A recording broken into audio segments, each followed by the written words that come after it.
그렇다면 세금을 얼마만큼 그렇죠. 부과를 할 건지 그 구체적인 내용들 나와 있나요? 아니요, 아직 그 부분에 대해서는 발표가 구체적으로 이루어지지 않았고, 아까 말씀드렸다시피 이걸 무엇으로 이제 소득세를 부과할지, 뭐 양도소득세를 할 것인지, 뭐 기타 소득으로 할 것인지, 뭐 이런 구체적인 세목에 대해서도 아직까지는 입장이 나와 있지 않은 상태고, 제가 알기로는 2020년도 이제 개정 세법안에는 들어가 있지 않기 때문에 뭐 한 1년간 준비를 통해서 여태까지 뭐 사실 네. 국세청이나 이런 데서 많은 연구가 이루어졌다고 해요. 한국은행에서도 뭐 이미 오랜 기간 동안 연구를 했던 부분이 있고 하니까 2021년도 개정안에는 이 구체적인 내용이 들어가게 되지 않을까 이렇게 전망을 합니다. 암호화폐에 대한 이제 과세를 세법을 개정한다고 했을 때 혹시 가장 쟁점이 될 만한 내용은 혹시 어떤 부분일까요? 좀 궁금하거든요. 만약에 양도소득세로 들어간다고 하면 그게 이제 어느 시점에 어떤 방식으로 이거를 평가를 해서 네네네. 그 차익을 산정할 것이냐 이런 게 문제가 될 수 있을 것 같아요. 그렇죠. 특히 뭐 미국에서도 최근에 이제 발표된 이제 미국 국세청에서도 뭐 비슷한 지침을 최근에 발표를 했는데 뭐 어떤 것이 논의가 됐냐면 예를 들면 1비트코인을 뭐 2017년, 16년에 샀고 뭐 1비트코인을 네. 2017년에 샀고 2018년에 또 1비트코인을 샀는데 지금 와서 1비트코인을 팔면 양도소득세를 우리가 물린다고 생각하면 그럼 언제 산 비트코인을 그렇죠. 언제 기준으로 기준으로 그렇죠. 해서 네네네. 이거를 차익을 산정할 거냐. 내가 0.5비트코인을 파는데 그럼 2017년도에 샀던 1비트코인에서 0.5를 파는 거냐. 아하. 2018년도에서 그렇죠. 산 그렇죠. 1비트코인에서 0.5를 파는 거냐. 이런 문제가 생기고 거기에 따라서 양도 차익이 굉장히 달라지기 때문에 세금이 엄청나게 차이가 날 수가 있거든요. 그래서 이런 부분에 대해서 구체적인 내용들이 규정이 돼야 될 텐데 이 암호화폐라는 것이 굉장히 이제 급등락이 심하다 보니까 그런 부분에 있어서 좀 과세 당국에서도 그 기준을 어떻게 설정할지 아마 많은 논의가 있을 것으로 생각이 됩니다. 그 부분이 큰 쟁점이 될 것 같아요. 그럼 만약에 그 한다고 하면은 우리처럼 1년에 또 그렇게 똑같이 신고를 해야 되는 건가요?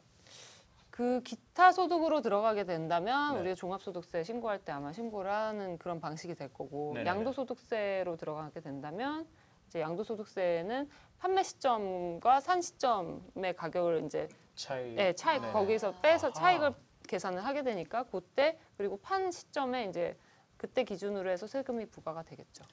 궁금한. 네. 그러면 잃었어요. 네.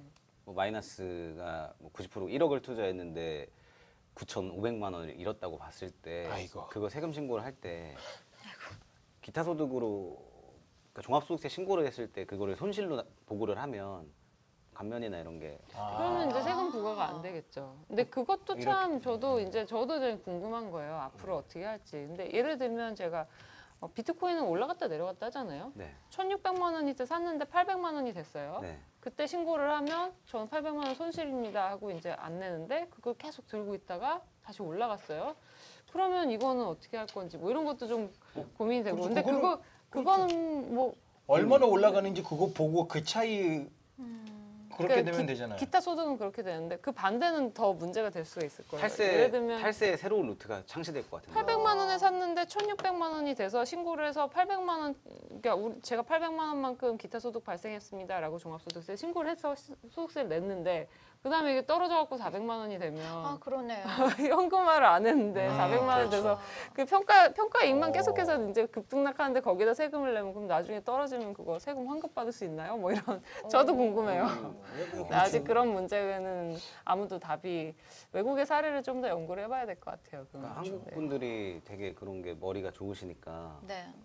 이제 그런 이 거를 팀장이 조금- 그거 하려고 하시는 거 뭐. 아 저는 신규 사업 지금 계획하고 계신 거 아니죠? 이렇게 돼요. 그렇지 마십시오. 예. 그러니까 그거를 또 누군가 이렇게 해서 뭔가 또 되지 않을까 싶어서 계속 만들게 제가 되겠죠, 봤을 때는, 솔직히. 네, 이거를 법안 마련하기가 되게 어렵지 않을까 싶은데요. 근데 뭐 또 비상장 주식이나 이런 거 평가하는 방법도 있긴 하기 때문에 근데 이제 이거는 거래소마다 또 가격도 다르고 이래서 또 비상장 주식하고는 또 다르거든요. 거래소마다 다른 가격은 또 어떻게 할 거냐. 그러네요. 그러면 거래소마다 틀리면 또 어떤 정부나 어떤 중앙기관이 가격을 맞추는 역할을 해야 될 거 아니에요. 그래서 오늘은 800이다라고 정해주는 사람이 또 있어야 되잖아요. 기재부에 저기 트레이더를 한 명 더 나야 될 것 같은데. 아예 그 기재부 공식 네. 가격이 생기나요? 그러니까요. 그래서 이거 만약에 법제화를 하시는 분이 네. 계시면 그분은 진짜 1년 동안 열심히 트레이딩도 해보시고 돈도 좀 잃어보시고 네, 해봐야 맨날 이제 저희 방송도 좀 보시고 대전 거래도 좀 해보시고 아이고. 차익 거래도 좀 해보시고 해봐야 그래야 조금 이해를 확실히 하시고 하실 것 같은데 제가 봤을 때. 야, 그러게 이게 뭐 양도소득으로 자격증도 있어야 칠 될것 건지 뭐 그렇죠. 기타 소득으로 칠 건지 뭐 너무 복잡하고 너무너무 천차만별로 달라지고 있는 것 같아요. 그렇다면 외국에서는 이 암호화폐에 대한 소득세를 어떻게 매기나요? 그래도 우리나라가 또 세계 추세를 따라가지 않을까 싶은데. 아마 미국도 세금 관련해서는 제가 알기로는 국세청이 이제 전 연방 정부 산하에 있는 걸로 알고 있어요. 그래서 예. 그 주마다 다른 것 같지는 않고 네. 이제 우선은 보유하고 있는데 1년 이상 보유하면 장기 보유 관련해서 이제 소득세 부분이 조금 좀 낮은 세율로 네. 받을 수 있고 채굴자나 뭐 이렇게 정기적으로 사업을 해서 수익이 발생되는 사람들은 다 사업소득으로 이제 신고를 해야 되는 걸로 알고 있고 이제 유럽 같은 경우는 EU에서 지금 부가가치세 부분이 부과되지 않는 걸로 지금 사실상 결정이 돼서 부가가치세는 오. 납부하지 않고 일본 같은 경우 뭐 일본이나 싱가포르나 미국이나 뭐 다 이제 사업해서 얻은 수익 채굴자나 뭐 거래소나 이런 데는 사업소득은 다 이제 납부를 하고 있어요. 근데 쟁점이 되는 건 나라마다 조금씩 다른 건 부가가치세가 조금씩 다르고 일본 같은 경우는 이제 마찬가지로 소비세가 있는데 네. 2017년도에 이제 자금결제법상 이게 화폐로 명시적으로 인정되지 않았기 때문에 그 전까지는 소비세를 내다가 이제 2017년도부터 면제 규정이 생겨서 소비세는 이제 면제가 되고 있는 걸로 이제 파악이 되고 있습니다. 과거에 얻은 이익에 대해서 어떻게 세금을 부과할까요? 아, 그 법 생기기 전에요? 네. 아, 그러니까 그렇죠. 샀는데 이미 그렇죠. 팔았어. 그렇죠. 근데 이제 와서 그러니까 양도소득세 같은 건 명백하게 그걸 부과할 수 없고요.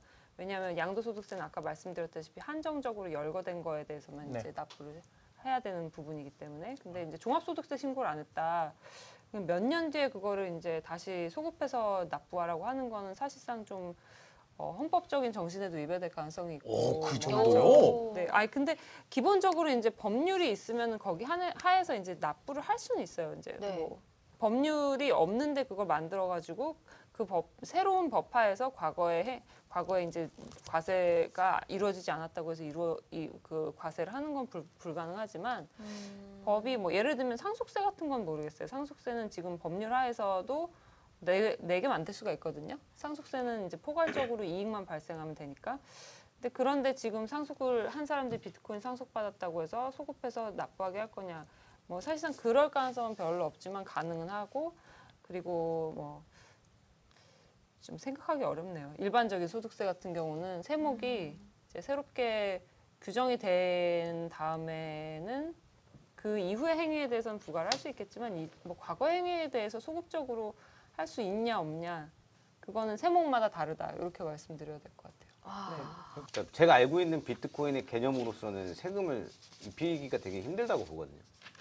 그러니까 이제 왜냐면 세금의 만약에 세법을 되게 강화시켜서 여기다가 뭐 어떤 뭐 양도소득이든 기타 소득이든 그걸로 준하는 뭐 세금을 부과하라고 하면 비트코인이나 어느 다른 암호화폐가 화폐처럼 정말 이용이 될 것 같아요. 그러니까 그렇죠. 왜냐면 그렇죠. 내가 이걸 그렇겠죠. 파는 시점으로부터 뭔가 세금이 부과된다고 보면 차라리 왜냐면 제가 이걸 보유하고 있는 거를 거래소에서 보유만 안 하고 뭐 지갑이나 이런 지갑이 있으면 그게 그렇죠.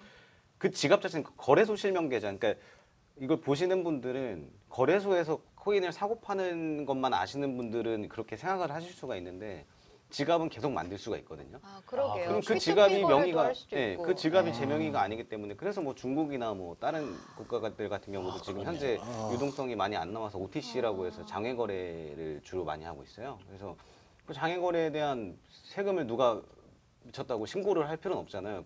내가 이거를 취득했다라는 신고를 할 필요가 없으니까 만약에 비트코인으로 받으시면 그 비트코인으로 뭐 햄버거를 사 먹거나 커피를 사 먹거나 뭐 아니면 해외에 있는 친구랑 뭔가 물건을 거래하는데 사고 팔거나 그렇게 하겠지. 그거를 굳이 한국 거래소까지 들고 들어와서 각 그쵸. 나라별로 그렇죠. 세법도 다 다를 텐데. 맞아. 저는 그러네요. 적용이 될 수 없다고. 굳이 거래소에 넣을 필요도 없고 그리고 네. 만약에 거래소에 넣어서 세금이 부과되면 분명히 많은 사람들이 거래소에서 거래하지 않고 개인 간의 거래를 그렇죠. 하려고 들 네. 거예요. 네. 그렇게 되면 그 부분은 추적이 불가능할 것 같고요. 사실 정부에서 뭐 거래소한테 억지로 무조건 너희들이 공개를 해야 된다. 거래한 이 내역들을 하면 공개를 해야 되는 입장이 아닐까요? 어떨까요? 공개요? 그러니까 이거죠. 현금이 그러니까 일반적으로 식당에서 밥을 먹던 물건을 사고 팔 때도 네. 현금을 하잖아요. 받는 네네. 입장에서. 그렇죠. 그냥 그거랑 똑같은 거죠. 근데 내가 만약에 지금 5만 원짜리를 딱 여기 밑에 숨겨놨다고 국가에다가 그렇죠. 나 구세청에 나 여기다 5만 원짜리 숨겨놨어 이렇게 신고하진 않잖아요. 그냥 그런 그쵸. 느낌이라는 거죠. 네, 세뱃돈 받아서 이렇게 세뱃돈 이렇게 받았다고 국가에 신고하진 않았거든요. 그렇죠. 이런 뭐 것처럼. 해외여행 가서 써도 되고 네. 뭐 그거를 받아들이는 국가는 어디든 있을 테니까 사실 비트코인이 제가 뭐 이걸 지금은 세금을 먹인다고 하는 것 자체가 비트코인을 막을 수 없다는 건 이제 인정을 한 거고 그 다음에는 이제 비트코인이 이러면 가치가 상승할 거라는 어느 정도 예측을 분명히 하기 때문에 네네네. 뭔가 이제 이걸로 돈 버는 사람들이 많아질 거라는 또 그런 기대 효과로 사실 징수를 하자 약간 이런 느낌도 있을 것 같은데 근데 이제 기본적인 개념이 저는 좀 없지 그러게요. 않나 싶어요. 잘 몰라서 뭐 그럴 수도 있다고 생각하실 네. 수 있는데 지하 경제는 어디에나 존재하는 거니까요. 근데 그렇죠. 약간 이렇게 거래소 단을 지하 경제가 아닌 그 뭐 양지로 양지로 좀 하고 올라오고. 그 아래에서 이제 P2P로 일어나는 건 사실 뭐 규제를 할 수도 없고 네. 할 의사가 없을 수도 있어요. 근데 우선은 거래소 입장에서 거래가 이루어지는 건 당연히 거기에 대해서는 이제 거래 내역이 나오니까 개인에 대해서 소득세 부과할 수가 있는데 개인이 그럼 내가 거래소에서 뭐 수익 났는데 만약 기타 소득이라고 치면 수익 난 거 내가 이거 왜 신고해 이럴 수 있잖아요. 그러니까 그렇죠. 거래소에 대해서 이번에 에어드롭 관련해서 네. 이제 세금 부과된 것처럼 부가가치세는 아. 원천 징수해야 되거든요. 그 그리고 부- 소득세도 네, 맞아요, 기타 맞아요. 소득은 원천 징수를 해야 돼요. 그러니까 어떤 사람이 이제 뭐 소득이 생기면은 그걸 현금화했을 때 거기서 원천 징수를 해버리겠죠. 네. 그래서 뭐 제가 봤을 때는 세금 내는 거 아무도 안 좋아하니까 근데 이거는 외국에서도 거래가 되잖아요. 해외 거래소에 내서 네. 보내서 이렇게 할 수도 있고 사실 뭐 기존에 얼마에 내가 이 토큰을 이 암호화폐를 얼마에 샀는지 이것도 거짓 신고를 할 수도 있고 그렇죠. 생각해 보면요, 음식점도 그렇고 그리고 동대문 시장 같은 데서 뭐 물건을 살 때도 그렇고요, 카드로 내면 얼마고 그렇죠. 이제 현금으로 현금으로 내면 또 더 할인을 깎아줘요. 주고 그렇죠. 네, 그런 것처럼 암호화폐가 어떤 화폐로서의 역할을 한다면 자연스럽게 카드 같은 현상이 일어날 것 같아요. 저 카드로 할 바에 비트코인 좀 네, 근데 네. 카드로 사는 거랑 현금으로 사는 거랑 다르게 받으면 불법인데요. 아, 근데 많이 그렇게 하잖아요. 예. 네. 백화점에서는 안 그러지만 네. 이제 동대문 시장 같은 데 쇼핑하면 그렇죠. 꼭 그러더라고요. 네네. 처음에 한국에서 그거 좀 놀랬거든요. 아, 아니 카드로 하려는데 형만이 이제 또 5천 원 깎아준다고. 그러니까 현금 한 번 얼마 빨리 이러고. 찾으러 갔죠. 그게 이제 ATM. 부가가치세를 면피하고 그냥 부가가치세 자기 스스로 이제 깎아주는 거죠. 자기가 그렇지. 신고 안 하고 이제 그런 건데 이제 만약에 신고를 안 하고 그러면 이제 미신고죄도 있고 불성실 납부가산세도 있고 하기 때문에 사실 세금 관련해서 제도가 도입되면 신고는 제대로 하시는 게 그렇죠. 이제 네. 그 대한민국 이제 앞으로 국민으로서 신고할 때 신고해도 깔끔하게. 성실 납세. 맞습니다. 그렇죠. 예. 근데 아, 보통 이렇게 네. 세법이 생기면 그 뒤로 1년 뒤부터 적용이 되는 거다고 하셨죠? 아, 꼭 그런 건 아니고요. 그런 건 아니에요? 저희가 이제 개정안에 지금 안 들어가 있으니까 2020년도 네네. 세법 개정안 이미 나왔는데 그러면 뭐 하겠다고 했으니까는 내년도 개정안 만들 땐 넣지 않겠냐 이런 얘기인 거죠. 거래세만 나오지 않을까요? 솔직히 뭐 보유세나 이런 게 나올까요? 거래세. 보유세 나올 수가 없지 않나요? 지갑을 내가 명의로 관리하는 건 아니잖아요. 뭐 그렇죠. 사람마다 다 지갑 관리하는 방식이 다른데 거래소에서 보관하는 사람만 손해인 거죠. 이제 그렇게 되면. 거래소에서 보관하면 보관료를 내야 된다는 뭐 그런 건 보유세를 아닌데 내야 이제 된다는 세금을 책정하기가 쉽지 않을까요? 이제 자기가 신고하면 다 거래소. 되는데 자기가 개인 지갑을 갖고 있는 사람 그걸 신고할 리가 없잖아요. 거래소도 영업하기 힘들겠다. 근데 또 대부분이 거래소를 이용하니까. 예, 그건 어쩔 근데 수 없는 언젠가 거죠. 현금화할 때는 당연히 근데 뭐 언제 사서 언제 얼마에 샀냐 이거를 뭐 입증하라 이런 자료를 내도록 하겠죠. 그러면 네, 대부분 세금 때문에 다 그 안에서는 빼낼 거고 그렇죠. 그럼 이제 거래소는 지급 준비가 갑자기 뭐 힘들어지고. 안 되기 때문에 진짜 그냥 딱 시장처럼 누가 걸어놓으면 체결하고 약간 경매장 같이 될 수도 있겠네요. 저는 이 와중에 이제 그 그러네. 팀장님께서 이제 말씀 많이 하시는 거 처음이에요. 지금 와, 개인적으로 엄청 와. 거래소 걱정이 되시는 사업적으로. 거죠. 네. 세금 때문에 지금 뭐 어떻게 완전 해야 조기 되나. 나오는 거야. 지금 갑자기 지금 거래소에서 사람들이 내 다 직장. 비트코인을 빼버리면 어떡하나. 이런 게 바로 이런 사태가 일어나면 뱅크런 같은 사태가 그러니까 일어나는 거잖아요. 그렇죠. 그리고 사람들 입장에서 돈을 빼는 게 당연할 것 같은 게 가지고 계속 넣어 있으면 세금이 부과되니까 그렇죠. 거기에 거래소에 계속 있으려면 예를 들면 은행에 뭐 예금에 넣으면 이자가 붙듯이 뭔가 이런 장점이 있어야지 계속 넣을 인센티브라도 것 좀 있어야죠. 같으니까. 거래소도 스테이킹 서비스라 그래서 이자 지급해주는 데들도 스테이크요? 많아요. 아. 스테이크 먹고 싶어요. 근데 스테이크 먹는 거죠? 난 잘못 들은 줄 알았는데. 아니 스테이크 들어가지고 무슨 네, 고기 저도 스테이크 먹고 싶네요. 스테이킹이라고 네. 스테이킹이라고 해서 어쨌든 네네. 이거를 각 보유 일정 자산을 보유하고 있으면 묶어 놓으면 뭐 네. 이자를 몇 프로 주겠다 이런 아, 이벤트적인 오케이, 오케이, 부분들도 오케이. 많아요. 뭐 하나의 네. 일종의 뭐 펀드 상품처럼 그렇게 만들어 놓는 경우도 있는데 그런 것도 뭐 다세법이 적용이 되겠죠 뭐.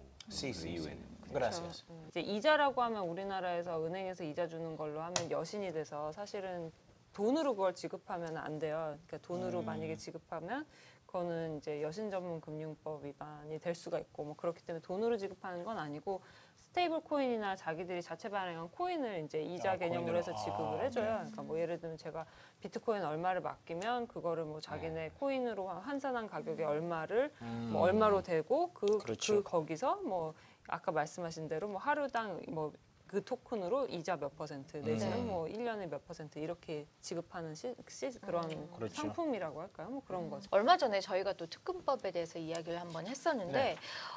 이 특근법과 소득세 부과를 하겠다라는 거 연관이 있나요? 우선은 특근법이 시행되면 이제 자금 흐름이 투명해지잖아요. 네. 뭐 어디서부터 시작해서 어디로 가게 되고 이런 게 이제 명확해지니까 그러면 세금을 내도록 이제 만드는 그 구조가 딱 기반이 됐다고 볼 수 있겠죠. 뭐 시작점과 끝 이제 자금의 흐름이 투명해지면 그러면은 자금 맨 마지막 종착점에서 이제 세금을 납부하도록 이제 부과를 할 수 있게 되는 그런 이제 기본이 이제 전제가 깔리게 된 상황이라고 볼 수 있을 것 같고 그렇게 되면 또 그와 함께 이제 지금까지 계속 말했듯이 제도권 안으로 이제 들어오는 과정 중에 있는 것 같아요. 네.